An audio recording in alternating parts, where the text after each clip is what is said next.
오늘 말씀의 제목은 마음과 영에 새긴 사랑이란 제목으로 말씀을 나누겠습니다. 바울은 로마 성도들에게 계속해서 율법의 그릇된 견해들을 고쳐주고 있습니다. 율법을 자기들이 받았기 때문에 자기만 특별한 존재가 아니라 율법이 결코 구원의 증표일 수 없음을 분명하게 밝혔어요. 무엇이 율법의 구원의 증표냐라고 했을 때 율법을 행하는 것이 구원의 증표가 된다. 하나님의 언약 백성으로서 합당한 것이다 라는 것을 계속 가르쳤어요. 그런데 유대인들은 율법 중에서도 할례를 매우 중요시 여기는 자들입니다. 그래서 바울이 이어서 할례를 꺼내는 것 같아요. 그런데 생각을 해보십시다. 이 로마서의 1차 수신자는 누굽니까? 유대인들입니까? 헬라인들입니까? 로마 교회예요. 로마 교회는 대부분이 헬라인으로 구성되어 있는 것이죠. 사실 유대인들이 아니에요. 그런데 왜 바울은 유대인들도 아닌 자들에게 왜 이 말을 하고 있을까라는 거죠. 유대인들처럼 할례를 중요시 여기는 사람들이 아니에요. 그런데도 불구하고 유대인들이 강조하는 율법과 할례를 로마 성도들에게 지금 가르치고 있다는 것입니다. 무엇 때문에 헬라인인 이들에게 바른 견해가 필요한 것인지를 오늘 말씀을 들어야 돼요. 거기 보면 그 의미가 나옵니다. 그래서 분명하게 우리도 사실 유대인입니까? 이방인입니까? 우리도 이방인인 것이죠. 사실은 엄밀하게 말하면. 그런데 바울이 말하는 유대인의 그 개념과 바울이 말하는 이방인의 개념을 잘 우리가 알아듣고 이것을 우리에게 적용을 해야 됩니다. 왜 할례를 교훈하고 있는가라는 것이죠. 이것을 여러분의 것으로 받아들이셔야 한다는 것입니다. 먼저 우리가 그러면 유대인에게 할례는 도대체 어떤 의미인가라는 것을 알아야 됩니다. 막연하게 유대인들이 할례를 중요시 여겼다 이렇게만 알고 있으면 안 돼요. 유대인들이 율법과 할례를 존중할 수 있는, 율법 중에서도 할례를 자신들의 중요한 정체성이라고 여겼던 이유가 있습니다. 이스라엘이 나라가 망하고 또 하나님의 언약의 불순종으로 말미암아 이스라엘 성전이 다 파괴되었어요. 그런데도 유대인들은 자신들의 정체성을 할례라고 보았습니다. 왜냐하면 생각을 해보세요. 성전이라고 보았는데 성전이 파괴됐어요. 과거 역사를 보니까. 또 다른 율법을 지키는 것이 자신들의 정체성이라고 여겼단 말이에요. 그런데 다른 포로지에 가서 율법을 지킬 수 있습니까? 때로는 어기고 그런 상황이 된단 말이에요. 그러면 남은 건 뭐밖에 없겠습니까? 이제 할례가 되는 거죠. 할례, 남자의 성기의 끝을 잘라내는 것, 낳은 지 8일 만에 이것을 시행하는 것 누가 가로막을 수 있는 일이 아니에요. 그래서 어쩌면 역사적으로 보면 할례가 그렇게 남아있는 것일지도 몰라요. 그러면 왜 이들이 이렇게 이것에 대해서 강조했냐라는 것, 이것은 하나님께서 명령하신 겁니다. 창세기 17장에 보면 하나님께서 할례를 시행하라고 명령하세요. 창세기 17장 10절 말씀에 너희 중 남자는 다 할례를 받으라. 이것이 나와 너희와 너희 후손 사이에 지킬 내 언약이니라 라고 되어 있어요. 분명히 하나님의 할례를 시행할 때 너만 하는 게 아니라 너의 후손들도 영원히 지속되어야 될 것이다 라고 하나님이 말씀하세요. 또 같은 장에서 14절에 할례를 받지 아니한 남자 곧 그 포피를 베지 아니하는 자는 백성 중에서 끊어지리니 그가 내 언약을 배반하였음이니라 라는 것이죠. 그러니까 할례를 시행하지 않은 사람은 하나님의 언약 관계에서 끊어질 것이다 라는 것을 하나님께서 분명하게 경고하셔요. 그래서 이 유대인들에게 할례는 매우 중요한 겁니다.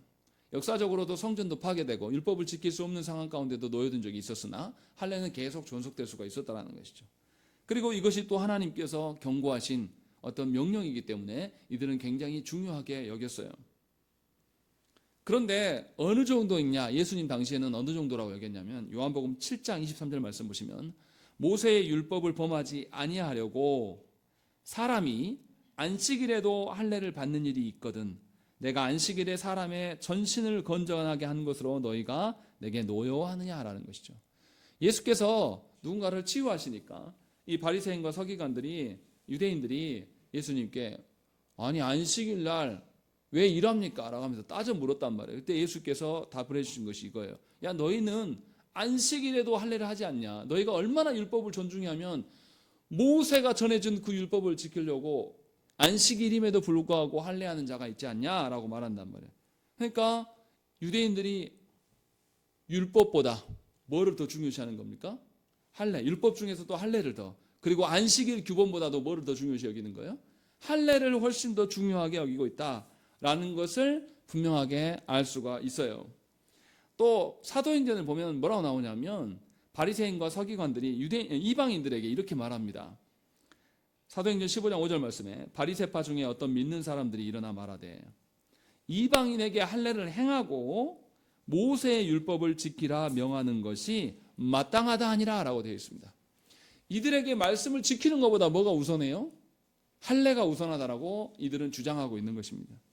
그러니까 할례 없이 말씀을 지키는 거, 율법을 지키는 거 의미가 있다고요, 없다고요? 없을 정도로 이들에게는 할례가 중요한 것이 되었어요. 이렇게 할례를 중요시 여긴단 말이에요. 자신들의 정체성이에요. 할례를 시행하지 않으면 뭔가 큰 문제가 있는 것처럼 분명하게 이것이 그들에게 생명과 같은 존재로 여겼단 말이에요. 제가 어렸을 때 80년대에 조국 대한민국에서도 조국교회 안에서도 이런 일들이 있었습니다. 할례를 마치 그것이 신자의 정체성인 양 교회마다 나이를 불문하고 남자들이 할례를 안 하는 사람들은 막 다 해야 된다고. 그래서 저 어렸을 때 교회에서도 의사 면허가 없는 목사님이 와서 할례를 다 한 적이 있어요. 정말 어리석은 거죠. 오늘 말씀만 봐도 그거 별로 중요하지 않다는 거 금방 알 수 있는 거거든요. 그런데 이처럼 할례가 겉으로 드러나는 것이 굉장히 중요한 것처럼 여기는 그런 행태들이 유대인들에게 있었다는 것이죠. 근데 바울은 이 이야기를 꺼내든 거예요. 로마 성도들에게. 로마 성도들은 사실 할례도 별로 중요한지 모르겠고 율법도 잘 모른단 말이에요. 그런데 지금 이 말을 꺼내고 있는 이유가 있다는 것이죠. 이 할례를 존중히 여기는 그런 태도들이 유대인들에게만 있는 것이 아니라 그러한 어떤 작용들이 너희들에게도 있기 때문에 이 말을 하고 있는 것이에요. 로마인들에게도 이것이 있다라는 것을 말하고 그래서 지금 이것을 말하고 있는 거예요. 자칫하면 유대인들하고 분쟁거리가 될 수 있는 일임에도 불구하고 이 문제가 굉장히 중요하고 큰 문제이기 때문에 바울이 꺼내들고 있음을 우리는 알아야 돼요. 그럼 바울이 뭐라고 말하는지를 이제 봐야 되겠죠. 구체적으로. 먼저 우리가 25절 말씀 읽겠습니다. 시작.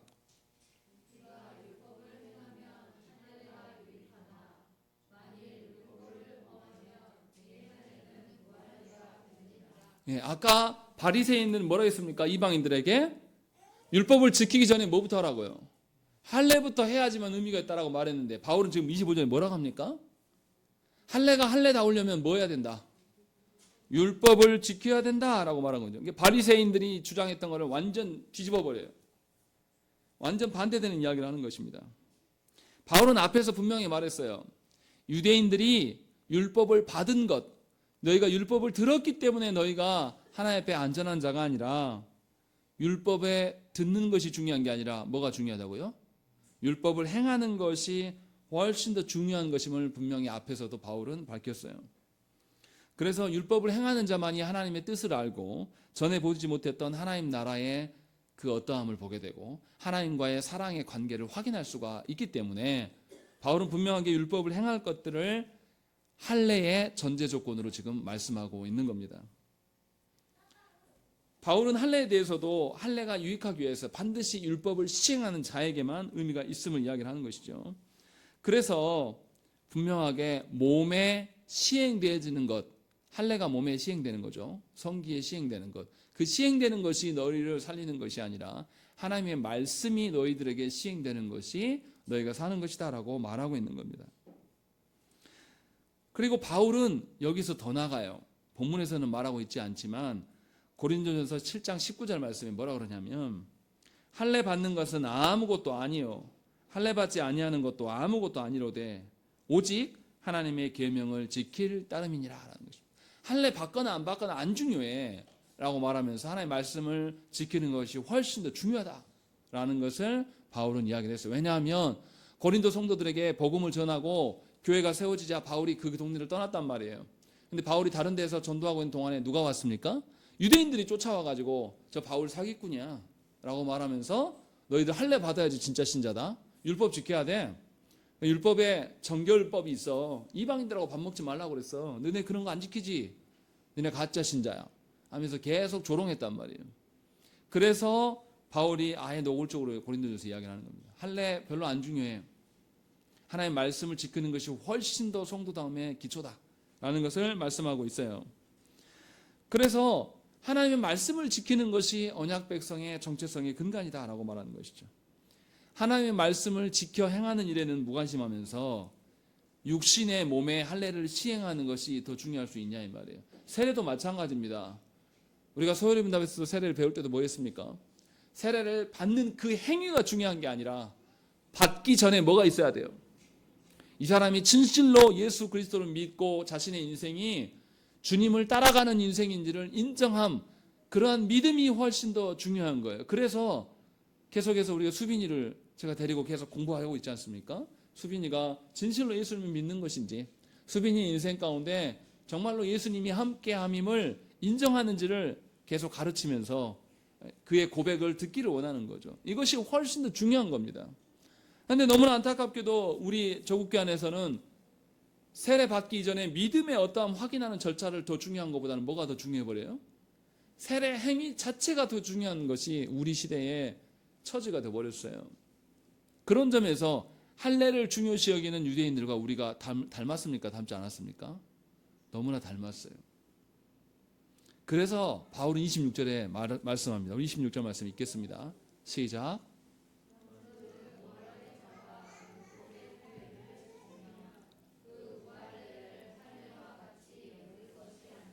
예, 26절에서 율법을 온전히 지켜 행한다면 무할례자가 오히려 할례자로 인정받을 수 있음을 말하고 있습니다. 즉 바울은 언약 백성의 진정한 정체성은 할례가 아니라 율법에 대한 온전한 순종임을 우리에게 말씀해 주고 있습니다. 그래서 할례를 받지 않은 사람도 율법을 온전히 지켜 행하면 이미 할례 받은 자의 의미를 알고 있는 것이다. 참된 할례자가 될 수 있다라는 것을 말씀하고 있어요.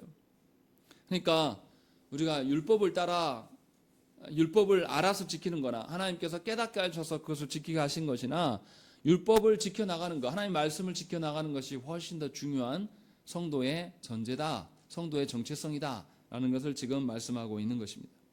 그리고 바울은 이제 더 한 단계 더 나가요. 27절에 나가면 무슨 이야기를 합니다. 27절 말씀을 읽겠습니다. 시작.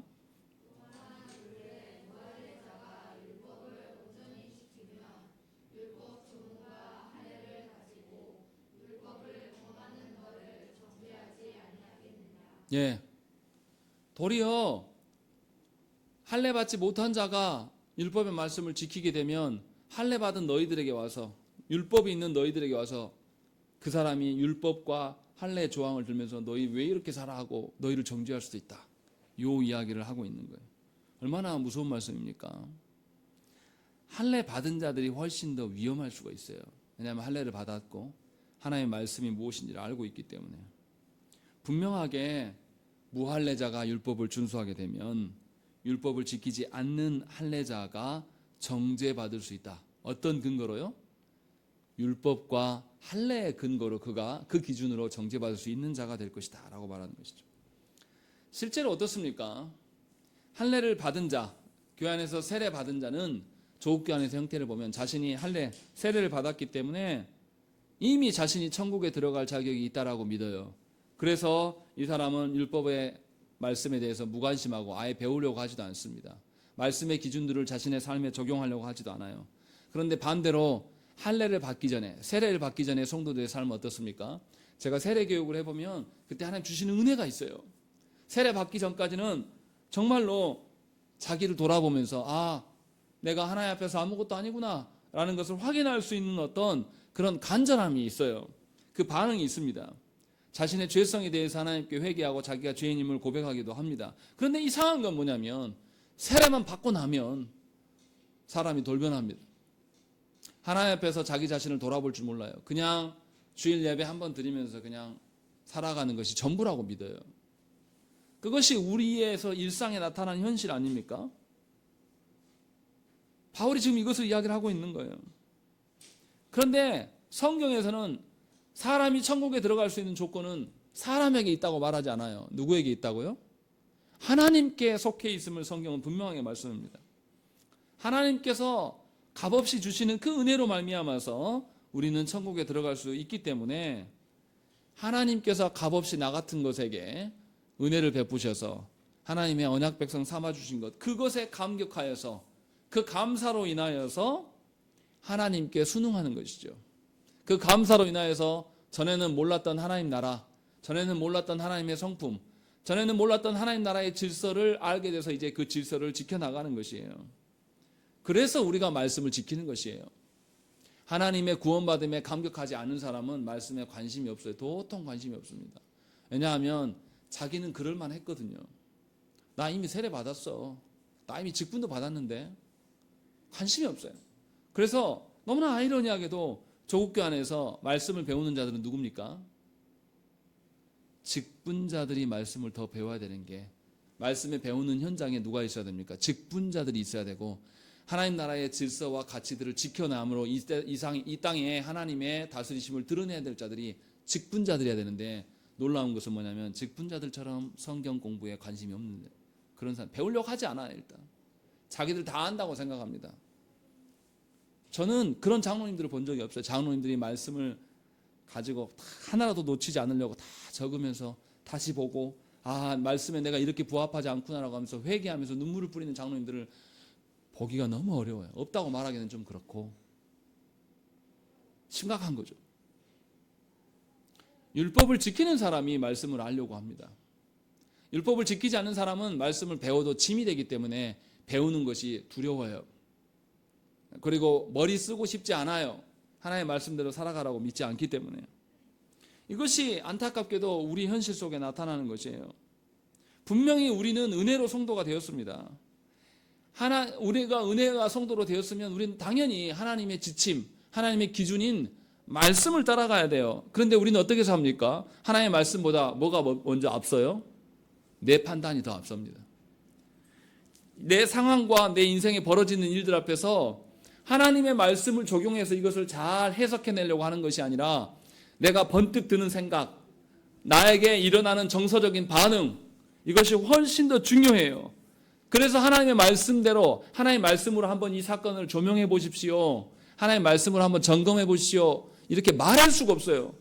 아니, 내가 이렇게 마음이 슬프고 내가 마음이 이렇게 괴로운데 목사님이 나한테 말씀을 들이대? 진짜 사랑이 없는 사람이네 라고 말하면서 자신의 처지와 상황만을 말하는 것이 지금 조국교회 안에서 벌어지고 있는 일들이에요. 이것이 얼마나 무서운 일이 됩니까? 그래서 교회 안에 기준이 한 가지가 아니에요. 하나님의 말씀의 기준으로 모두가 산다면 기준가 다 하나예요. 그런데 하나님의 말씀을 안 살아요. 각자 판단대로 산단 말이에요. 그래서 교회 안의 기준이 다 다릅니다. 성도가 100명이면 기준이 100가지예요. 이런 일들이 빈번하게 일어나는 거예요. 그래서 교회 안에서 하나됨을 하나님 주신 말씀으로 화평함이 드러나는 것이 아니라 교회는 늘 분쟁합니다. 늘 싸우고 다투고 분열하는 일에만 일상화되어 있고, 하나님이 주신 사랑으로, 사랑에 충만한 채로 살아가는 것이 아니라 서로 미워하고 서로를 이겨내려고 하는 것이고, 교회 안에서 하나님의 공의가 아니라 불의함이 가득하는 것이 우리의 현실이고, 하나님의 용서하심이 우리 가운데 계속 드러나야 되는데 교회 안에서 보복과 학대가 일어나는 것이에요. 또 교회 안에서 서로에 대해서 자기 말을 하려고 애를 쓰는 것이 아니라 주께서 우리를 위하여서 우리의 처지와 모든 상황을 들어주시고 인내하셨던 것처럼 우리 안에 경청하는 태도가 있어야 되는데 교회 성도들처럼 폭력적인 자들이 없어요. 들으려 하지 않아요. 먼저 말하고 네가 내 말을 들어야 돼. 내가 진실되게 다 아는 사람이니까 내 말 들어. 교회 오래 있는 사람들처럼 더 그래요. 이것이 바울이 지적하는 것에 대한 무서움입니다. 우리가 그렇게 행하면 행할수록 하나님께서는 먼저 율법의 말씀을 받은 너희들을 무할례자가 그 기준으로 너에게 물어볼 것이다. 정죄하기 시작할 것이다 라고 말씀하신 거예요. 실제로 어떻습니까? 조국교회의 부패에 대해서 세상 언론들이 얼마나 여러 번 말했습니까? 90년대부터 여러 매체들을 통해서 교회의 비리와 부정부패에 대해서 얼마나 지적을 했어요. 그러나 교회가 회개를 합니까? 오히려 그렇게 말했던 언론사를 없애라고 말해요. 정치적인 힘을 대서 그 언론사가 공정하지 못하다라고 하면서 언론을 장악하는 것이 교회의 일이에요. 하나님께서 이런 것을 그냥 두시겠냐 이 말이에요. 바울 당시 유대인들도 그렇게 했어요. 유대인들도 자신들이 하나님의 율법을 통하여서 하나님의 뜻을 알고 할례를 통하여서 자신의 외적 표징이 상징이 있기 때문에 자신들은 분명하게 하나님의 백성이라고 믿었습니다. 그러나 정작 중요한 것은 유대인들은 자신들의 후손들에게 하나님의 언약 백성임을 전수하지 못했습니다. 그리고 할례의 참된 의미도 몰랐어요. 그래서 예수님이 그들에게 뭐라고 합니까? 마태복음 12장 41절과 42절 말씀에 심판 때에 니느웨 사람들이 일어나 이 세대 사람을 정죄하리니 이는 그들이 요나의 전도를 듣고 회개하였음이거니와 요나보다 더 큰 이가 여기 있으며 심판 때에 남방 여왕이 일어나 이 세대 사람을 정죄하리니 이는 그가 솔로몬의 지혜로운 말을 들으려고 땅 끝에서 왔음이거니와 솔로몬보다 더 큰 이가 여기 있느니라. 메시아이신 주님, 하나님께서 보내신 구원자이신 주님을 알아보지 못하고 유대인들이 자신들이 가진 율법과 할례의 어떠함으로 주님을 비난하고 공격해오자 주님이 마지막 때에 너희가 그렇게 비난했던 너희의 원수 아수르가 이스라엘의 원수죠. 과거에서 북이스라엘을 멸망시켰기 때문에. 그런데 그 수도 사람들이 너희를 정죄하게 될 것이다 라고 말씀하는 거예요. 주님도 그 말을 하신단 말이에요. 바울만 말하는 게 아니라. 또 솔로몬의 그 크고 화려함을 배우려고 한 이 여왕이 와서 그걸 보고하지 않습니까? 그 남방 여왕은 하나님이 주신 지혜를 솔로몬으로부터 뭔가를 얻고자 해서 왔다. 너희는 그것도 없다. 마지막 날에 그들이 너희를 정죄하게 될 것이다 라고 주님이 분명하게 경고하고 있는 것입니다. 유대인들이 하나님의 언약 백성이었음에도 불구하고 그들은 하나님의 말씀을 존중하지 않았어요. 하나님의 백성 되었다라고 스스로 말했지만 그들은 하나님의 말씀을 쫓지 않았어요. 그래서 예수께서 구약의 말씀들을 재해석해 주시고 예수께서 하나님 나라에 대해서 가르치실 때 이들은 오히려 대들었습니다. 바울은 로마 성도들을 향하여서 말씀하는 것이 사실은 유대인들을 향해서 말씀하신 것이 아니라 먼저 믿은 우리 모두에게 하시는 말씀이에요. 조국교회 많은 성도들이 자신이 스스로 이미 하나님께 구원받은 자라고 자기 스스로 자부합니다. 구원받은 백성이라고 말해요. 그런데 교회의 도덕성이 세상의 도덕성보다 낫습니까? 교회 안에 직분자가 교회 안에 여자 성도들을 건드려 가지고 감옥에 가요.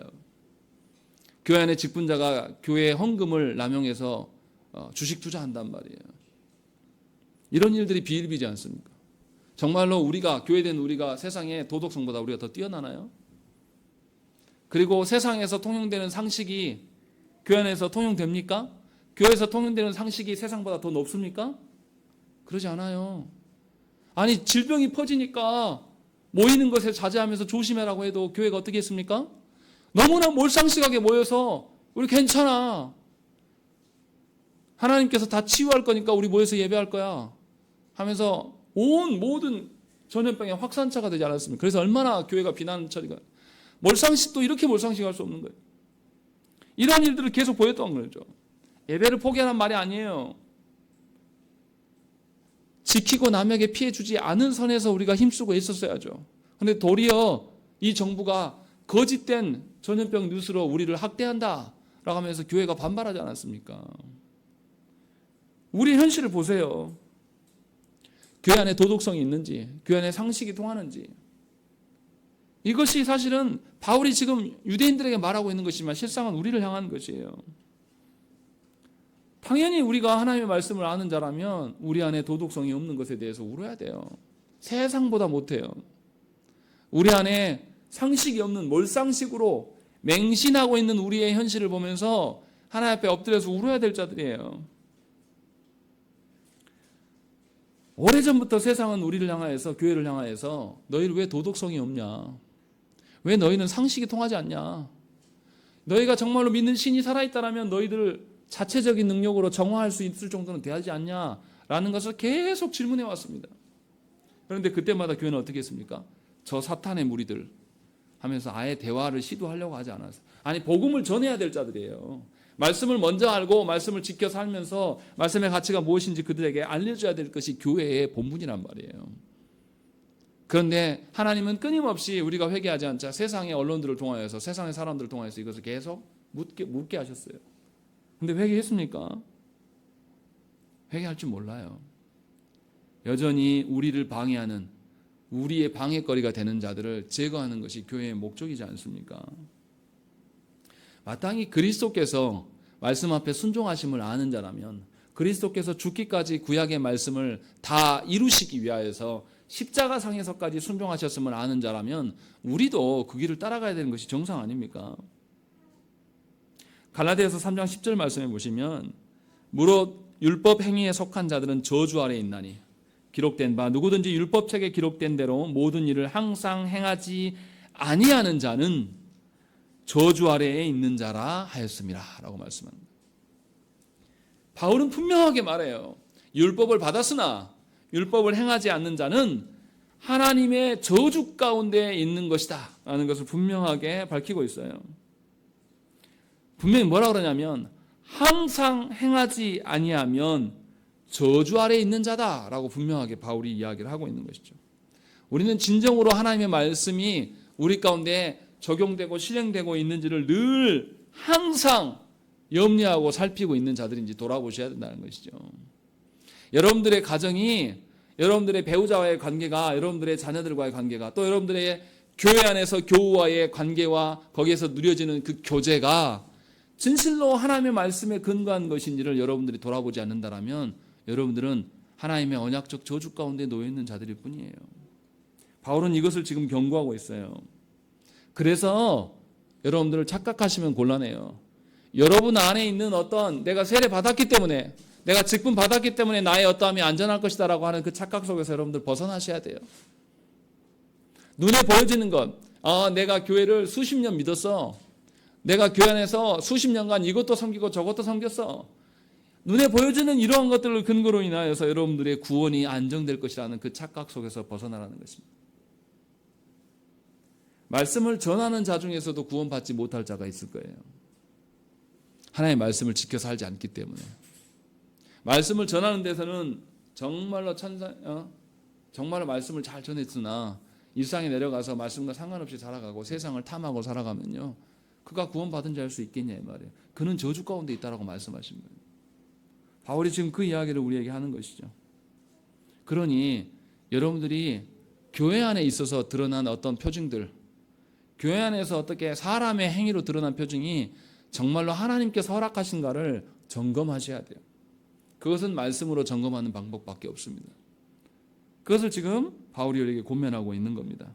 그리고 나서 바울이 28절과 29절에 이제 실질적인 우리에게 적용할 수 있는 말씀을 합니다.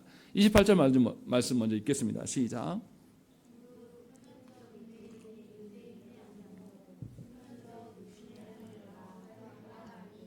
예, 여기서 표면적이다라는 것을 말하고 있어요. 표면적이라는 건 뭡니까? 겉으로 드러나는 거예요. 겉으로 드러난 일들만 반응하는 것이 참 신자인가? 바울이 이거 묻고 있는 겁니다. 유대인들은 할례를 시행할 때 겉으로 드러난 일들을 했습니다. 난 지 8일 만에 시행을 하기 때문에 할례를 누구에게 줬습니까? 첫 번째로 이야기할 때. 할례를 누구에게 줬어요? 아니, 난 지 8일 만에 주는데요. 누구에게요? 아무나 막 그냥 줍니까? 아니, 남자에게 주죠. 당연히 여자한테는 안 하죠. 누구에게 줘요? 따졌어요. 그가 혈통적으로 유대인이냐 아니냐를 엄청 따졌단 말이에요. 최소한 누구는 유대인이어야 돼요. 부모의 한쪽은 유대인이어야 됩니다. 이것을 아닌 사람들은 주지 않았어요. 아예. 그러면서 혈통을 먼저 따졌습니다. 그리고 또 할례를 시행할 때 어떻게 했습니까? 많은 사람들 앞에서 하기를 좋아했어요. 그래서 많은 사람들을 초대해서 사람들 앞에서 행했습니다. 또 할례의 의미를 가르치는 것이 아니라 할례를 시행할 때 유대인의 이름으로 이름을 개명시켜요. 그렇게 해서 겉으로 드러난 것들이 있으면 자신들이 안전하라고 믿은 거죠. 그러니까 이 할례가 또 어떤 기능이냐면 성인식과 같아요.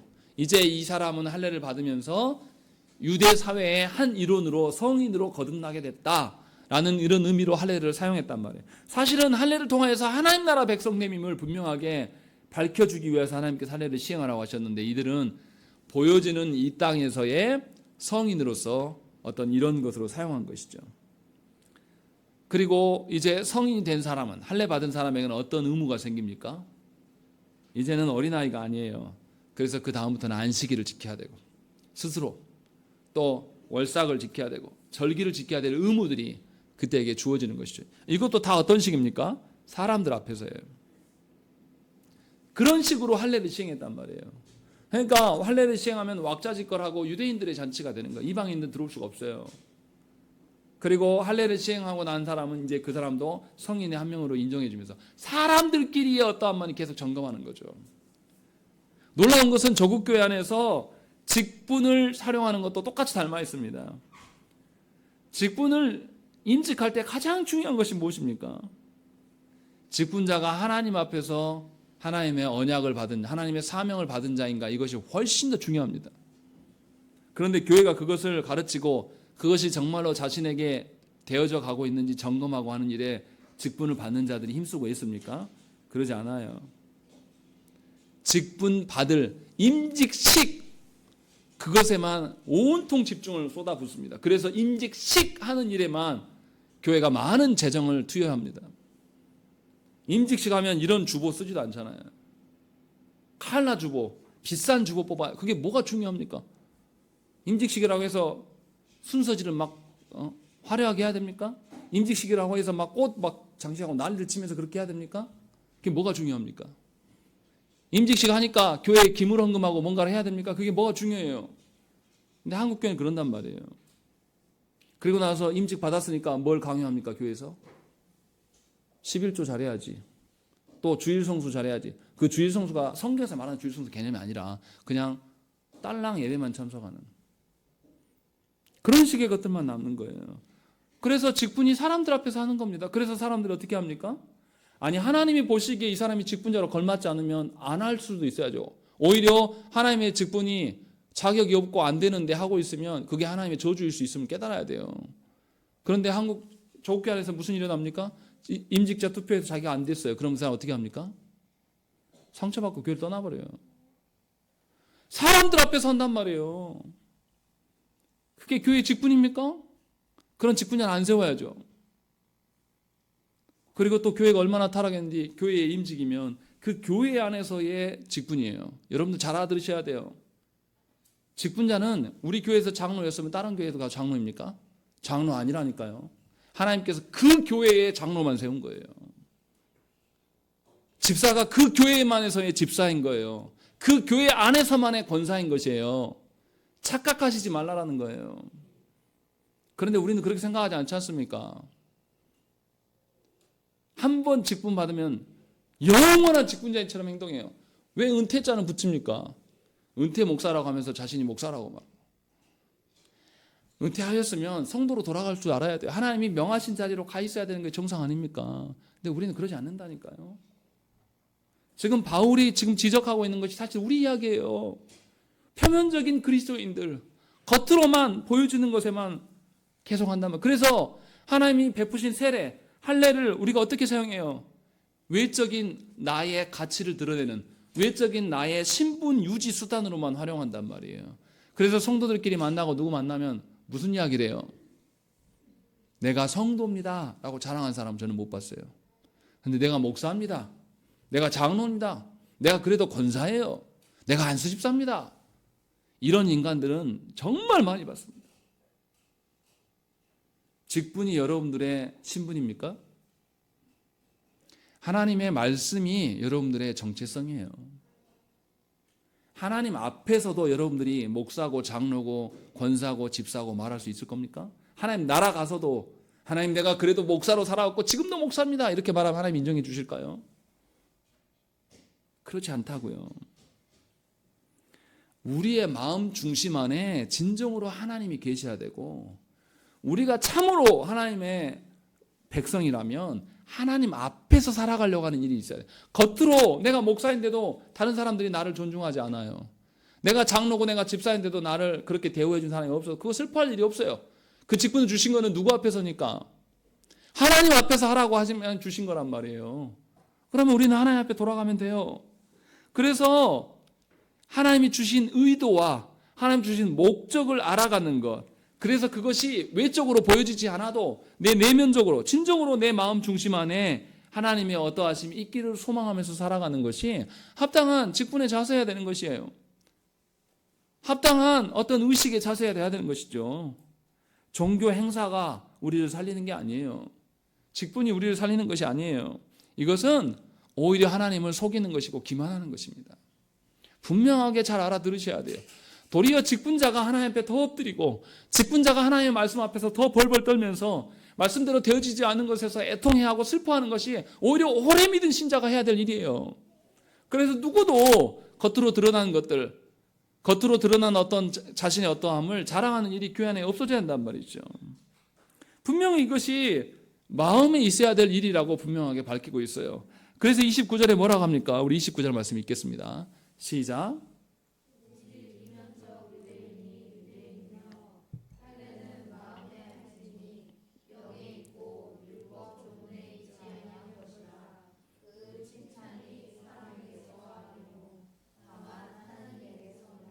예, 바울은 분명하게 이야기해요.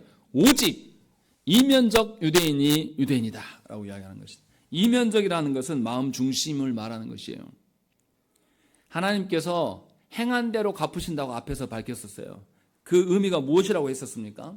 하나님은 행함만 보시는 것이 아니라 행함의 동기, 그 마음의 중심이 무엇인지까지도 다 살피시는 하나님이시다 라는 것을 분명히 밝혔어요. 그래서 바울이 29절에서 할례가 그저 육신에 행하는 것이 아니라 마음에 행해져야 되는 것, 이면적인 유대인들이 되어야 될 것들을 지금 밝히고 있는 것입니다. 그러니까 마음의 할례를 시행한다는 것은 바울만 말했던 것이 아니에요. 유대인들에게 율법을 가져다 준 사람이 누굽니까? 하나님께로부터 율법을 받아서 유대인들에게 준 사람이에요. 모세지 않습니까? 모세. 그래서 유대인들에게 모세는 굉장히 중요한 인물이에요. 그런데 이 모세도 이 말을 했습니다. 신명기 10장 16절 말씀에 그러므로 너희는 마음의 할례를 행하고 다시는 목을 곧게 하지 말라라는 거죠. 마음의 할례를 해서 교만 떨지 말라라는 것이에요. 하나님 앞에서 너희의 마음 중심이 무엇인가를 점검하라는 거예요. 분명히 모세도 이야기를 했어요. 또 모세가 이렇게 말씀했음에도 불구하고 이스라엘이 말씀을 듣습니까? 안 듣습니까? 안 들어요. 계속 우리에게는 성전이 있고 우리에게는 할례를 받은 자이기 때문에 이방인들과 우리는 다르고 우리는 늘 형통할 거다. 우리는 평안할 것이다 라는 것을 계속 짓거린단 말이에요. 그러자 하나님께서 선지자를 보내서 똑같은 이야기를 또 하십니다. 에레미야 4장 4절 말씀에 유다인과 예루살렘 주민들아 너희는 스스로 할례를 행하여 너희 마음 가죽을 베고 나 여호와께 속하라. 그래야지 아니하면 너희 악행으로 말미암아 나의 분노가 불같이 일어나 사르리니 그것을 끌 자가 없으리라. 이렇게 경고하셨어요. 마음의 할례를 시행하여서 너희의 거짓된 마음이 있는 것을 다 깎아내라고 하나님 말씀하신 거예요. 그리고 너희가 하나님 앞에 서라.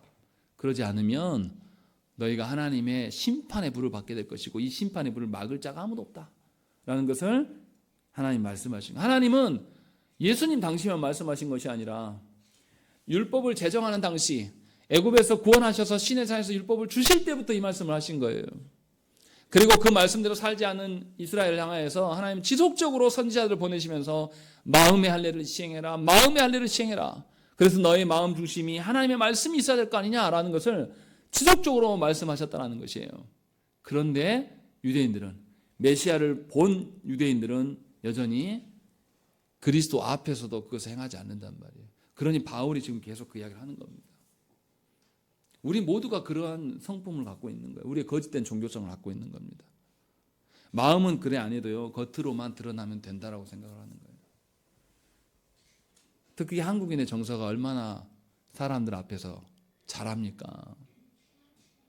그러나 진심으로 하나님 앞에 생각하지 않는 거라면 도리어 그것이 하나님의 심판의 증거가 된다고, 하나님 언약적 저주가 될 수 있다고 우리에게 말씀하는 것입니다. 그러면 마음의 할례를 시행한다는 의미가 뭡니까? 신명기 30장 6절 말씀 보시면 네 하나님 여호와께서 네 마음과 네 자손의 마음에 할례를 베푸사 너로 마음을 다하여 뜻을 다하여 네 하나님 여호와를 사랑하게 하사 너로 생명을 얻게 하실 것이며 라고 되어 있어요. 할례를 누가 시행한다고요? 하나님께서 친히 시행하신다고요. 누구에게?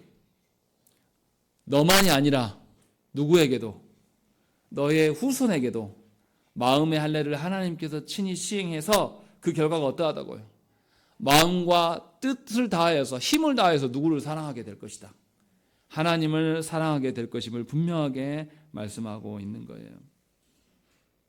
그러니 우리가 하나님의 말씀을 지켜 살아가면서 겉으로 몇 가지 항목들을 지키는 것이 전부가 아니에요. 하나님을 진짜 사랑함으로 내가 행하고 있는가를 돌아보셔야 한다는 것이죠. 내가 마음과 뜻과 힘을 다해서 목숨을 다해서 하나님을 사랑하는지를, 그것이 마음의 할례라고 분명히 성경은 말씀하고 있는 거예요. 분명하게 하나님을 사랑하는 것이 가장 중요한 것이에요. 그러니까 마음의 할례를 시행하는 것은 우리의 소관이 아닙니다. 하나님께 속한 것이에요.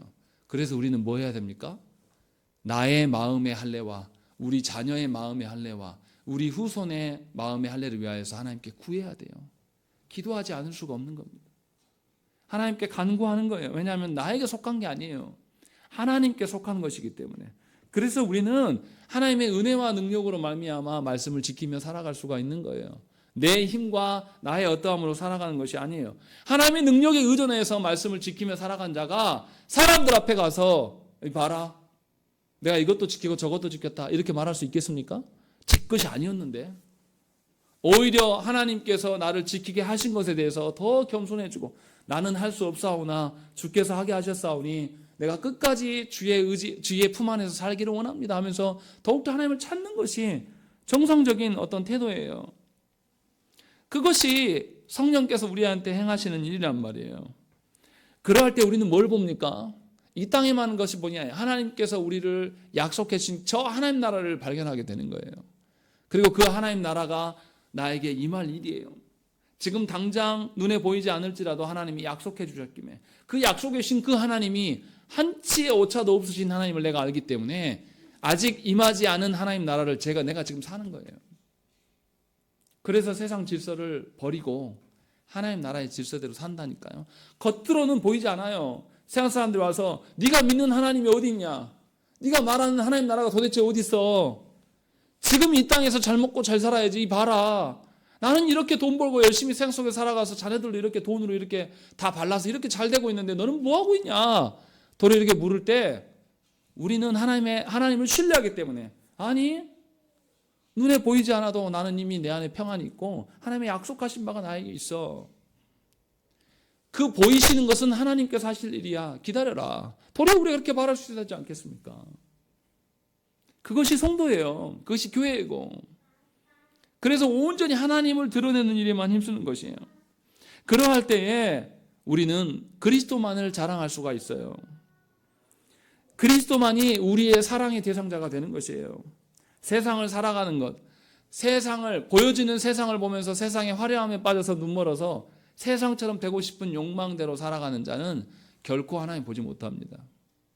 여러분 자녀들이요, 어렸을 때부터 하나님 앞에서 사는 것, 그래서 하나님께서 나의 인생을 주신 분이며 하나님께서 내 인생을 다 계획하시고 인도하시는 분임을 인정하지 못하면요, 여러분들 자녀들은 인생 헛돌아갑니다. 세상으로 열심히 달려갈 거예요. 거기서 막 헤매다가 그나마 하나님의 은혜를 베푸시면 돌아오기라도 하겠지만 인생은 허송되어 보낼 거예요. 지금 세상에서 잘 되는 것이 목적이 되어서는 곤란해요. 지금 정부가 또 의사 정원을 2025년부터 늘린다고 하니까 엄마들이 난리예요. 어떻게 해서든지 내 새끼 의사 보내겠다. 근데 그거 아세요? AI가 대체할 수 있는 직군 중에서 가장 1순위가 의사입니다. 외과 의사나 치과 의사 이런 의사 말고요. 여러분들이 자주 가는 소아과라든지 이렇게 그냥 감기나 이렇게 치료할 수 있는 거는 이제 의사가 AI가 대체할 수 있는 가장 1순위 직군이 없어질 직군이에요. 앞으로는. 이것이 통계적으로 나와 있어요. 그런데 우리는 눈이 멀었어요. 정부에서 25년부터 2030년까지 이제 의대 정원을 늘린다고 하니까 엄마들이 이제 기를 쓰고 난리가 난 겁니다. 그렇게 사십시오. 하나님의 저주 가운데 살 겁니다. 하나님이 다시 부르시면 의사 할아버지라도 다 내려놓고 돌아와야 돼요.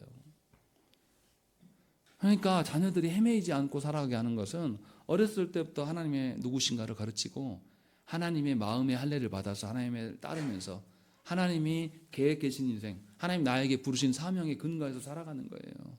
바울은 지금 그 이야기를 하고 있는 겁니다. 그래서 하나님의 어떠하심 속에 하나님만을 자랑하고 살아가는 사람만이 참된 성도를 살아가는 것이죠. 여러분들은 여러분 자신을 믿을 수 있습니까? 여러분 스스로 다짐하잖아요. 내가 이번 주 이렇게 살아야지. 내가 다음에 꼭 해야지. 그렇게 되던가요? 우리는 우리 스스로 할 수 없는 자들이에요. 하나님을 의지할 때에 우리가 신뢰함으로 살아갈 수가 있는 것이에요. 성도의 믿음은 삼위 하나님의 믿음이지 사람을 향한 믿음이 아니에요. 그러니까 사람이 여러분들을 속였다고 해서 분노하지 마세요. 친구가 여러분들을 무시한다고 해서 분노할 필요가 하나도 없어요. 그런데 너무나 안타깝게도 우리 자녀들을 보고 있으면 사람 앞에서 살아가요. 친구한테 내가 어떻게 비춰줄까? 친구가 이렇게 하니 나도 저렇게 하고 싶다. 미안하지만 하나님 앞에 살아야 한다는 것이죠. 하나님 앞에서 부끄럽지 않기를 구해야 된다는 거예요. 바울이 지금 그 이야기를 하고 있는 겁니다. 왜 표면적인 그리스도인이 됩니까? 보여주는 사람들만 쳐다보고 있기 때문에 그래요. 정말로 하나님 앞에 서게 되면 이면적인 그리스도인이 된다는 것이죠. 그래서 참된 성도는 하나님의 사랑받기를 소망하는 자예요. 진실로 하나님의 사랑을 소망하며 열망하며 살아가는 사람입니다. 그래서 바울이 뒤에 뭐라고 합니까? 마지막에 무슨 이야기 합니까? 갑자기 칭찬 이야기래요. 칭찬이 누구에게 쓰더라고요? 누구 거 아니라고요. 사람에게서 나오는 거 아니고 다만 하나님에게서 나오는 것만이 칭찬이다 라고 말씀하고 있는 거예요. 참된 성도는 누구의 인정이 필요해요? 하나님의 인정이 필요합니다. 하나님의 칭찬이 필요해요. 목사인 제가 목회하면서 견딜 수 있는 것은 정말 죄송하지만 하나님의 인정하심이지 여러분들의 인정함에 있지 않아요. 하나님의 말씀 가운데 함께 살아가면서 말씀대로 살려고 하는 분들의 인정이면 저도 인정. 그러나 하나님 말씀대로 살지 않는 사람들이 말씀대로 살지도 않으면서 그런 사람들이 저한테 와서 은혜 받았습니다 라고 말하면 물어보고 싶어요. 도리어 당신이 받은 은혜가 도대체 뭡니까? 잘 알아들으셔야 돼요. 우리가 세상 속에서도 인정받고자 하는 것은 세상의 기준으로 맞춰가야 돼요. 하나님의 기준이 아니라. 하나님 앞에서 인정받는 것은 하나님의 인정이에요. 하나님의 기준이에요. 다른 겁니다. 그런데 우리의 욕심은 어떻습니까? 솔직히 저도 부모된 입장에서 우리의 거짓된 욕심은 어떻게 해요? 내 새끼가 세상에서도 인정받고 하나님 앞에서 인정받기 둘 다 원하잖아요. 미안하지만 세상에서 인정 안 받아도 돼요. 하나님이 인정하시면요 소리 소문 없이 하나님의 복 가운데 살아가요. 막 세상 사람들한테 우리 새끼 잘났어 하고 막 자랑했는데 자랑하면 할수록 이 아이는 어떤 거를 책임져야 됩니까? 부모가 자랑해놓은 그 잘남을 책임져야 돼요. 이 아이는. 근데 부모들이 어리석어서 얼마나 자랑하고 싶어 합니까? 짐을 주어주는 거예요. 아이들한테 어렸을 때부터. 그런데요 하나님 앞에서 바르게 살고 하나님이 인정해 주시길 원하면 사람들은 몰라요. 괜찮아요. 오히려 하나님이 인정해 주신 게 자유함으로 하나님을 의존하며 살아갈 수 있는 것, 이것이 우리가 살아갈 방법이고 이것이 우리가 자녀들에게 참된 복이 무엇인가를 가르쳐주는 방법이에요. 그래서 참된 그리스도인들은 사람 앞에서 행하지 않습니다. 다른 사람들이 나를 어떻게 볼까 이것을 염려하는 것이 아니라 이미 우리에게 도래한 하나님 나라를 바라보고 살아요. 나의 믿음이 아니라 하나님의 믿음으로 하나님을 신뢰함으로 살아갈 수가 있게 되는 것이죠. 그러할 때에 하나님 앞에서 살아가기 때문에 그렇게 하나님 앞에서 살아가는 자녀는 사람 앞에서 요동하지 않아요. 사람들이 몰라줘도 혼자 있어도 괜찮아요. 생각을 해보세요. 어렸을 때부터 아주 어렸을 때부터 하나님 앞에서 자기 본분을 쌓고 내가 하나님께 쓰임 받으려고 위해서 제가 열심히 공부할 거예요 하면서 친구들이 다 놀아도 그것에 요동하지 않고 하나님 앞에서 자기 할 일 하고 있는 자녀를 본다고 해보세요. 얼마나 기특합니까? 얼마나 사랑스러워요. 저는 제가 청년 때 7살짜리 학교도 아직 안 들어간 유치원 아이가 와가지고 선생님 저를 위해서 기도해 주세요. 제 죄가 다 감당이 못해요. 저한테 기도해 주라고 할 때 충격 먹었어요. 7살짜리가 저한테 기도해 달라고 할 때. 부끄럽더라고요. 요청해서 하기는 했어요. 그런데 그때 사건을 잊을 수가 없습니다. 저렇게 어린아이도 하나님 앞에 이렇게 하는데 나는 사람들한테 보이려고 와서 내가 지금 이렇게 보조교사 하고 있구나. 엉터리네. 진작 와서 영혼들과 함께 있었어야 되는데 그러지 못한 것에 대해 충격받은 것이죠. 바울은 지금 그 이야기를 하고 있는 거예요. 참된 성도는 무엇에 힘쓰는 자입니까? 참된 성도가 어떻게 교회 일에 대해서 무관심할 수가 있겠습니까? 참된 성도가 어떻게 하나님께서 허락하신 예배를 존중하지 않을 수 있겠어요? 참된 성도가 예배 가운데 시행되는 하나님의 말씀과 성찬과 세례에 대해서 어떻게 존중하지 않을 수가 있겠어요? 참된 성도가 내가 부르는 찬송이 어떤 의미인지를 왜 무관심하겠습니까? 참된 성도가 하나님의 예배 가운데 선포되는 그 복음 앞에 왜 반응하지 않겠냐 이 말이에요. 사람들 앞에서 사람들의 인정 가운데 살아가는 사람은 하나님 앞에 설 줄을 모릅니다. 그래서 이 예배도 그냥 표면적인 신자로 설 수밖에 없는 거예요. 사람들 앞에 내가 어떻게 보일까만 염려하는 것이에요. 그러나 하나님은 다 아십니다. 여러분들이 무슨 마음으로 서 있는지를 잘 아세요. 여러분들이 진짜 하나님 앞에 서 있는 것인지, 아니면 목사 자녀들이기 때문에 서 있는 것인지, 아니면 목사와 어떤 관계가 있어서 그런 것인지, 아니면 교인들에게 내가 어떻게 비춰질까 염려해서 서 있는 것인지 다 아신다는 것이죠. 엄마 때문에 예수 믿으면 잘못 믿은 거예요. 분명하게 사람들의 어떠함이 아니라, 아내 때문에 믿는 그런 사람이 아니라 하나님 앞에 여러분들이 스스로 서셔야 돼요. 하나님은 이것을 우리에게 부르십니다. 진정으로 우리가 하나님의 인정에 목말라 살아가면 하나님께서는 우리의 마음을 아시고 응하실 겁니다. 성령께서 우리 마음 가운데 찾아오셔서 우리를 변화시킬 거예요. 우리의 표정, 우리의 눈빛, 우리의 손길, 우리의 발걸음, 우리의 말 한마디, 우리 행하는 모든 것들 안에 하나님이 변화를 주실 거라는 것이죠. 이렇게 변화되기를 소망하고 이것에 하나님의 역사가 있기를 소망하는 것이 참된 성도라고 지금 말씀하고 있는 것입니다. 그러니 할례를 이방인인 우리들에게도 말할 수밖에 없는 거예요. 겉으로 드러난 것이 아니라 진실로 내면으로 하나님의 사랑이 겉으로 드러나야지만 사랑이 아니라 내 마음에, 내 영혼에 새겨져야 된다는 것입니다. 그것이 지금 바울이 말하고 있는 참된 그리스도인이에요. 참된 유대인이다 라고 말씀하고 있는 것입니다. 정말로 진심으로 바라옵기는 여러분들의 영혼과 마음 안에 하나님의 사랑이 세워질 수 있도록 그 사랑을 배우고 익히고 전하고 드러내는 일에 열심을 내시는 성도가 되시기를 간절히 축원합니다. 함께 기도하겠습니다.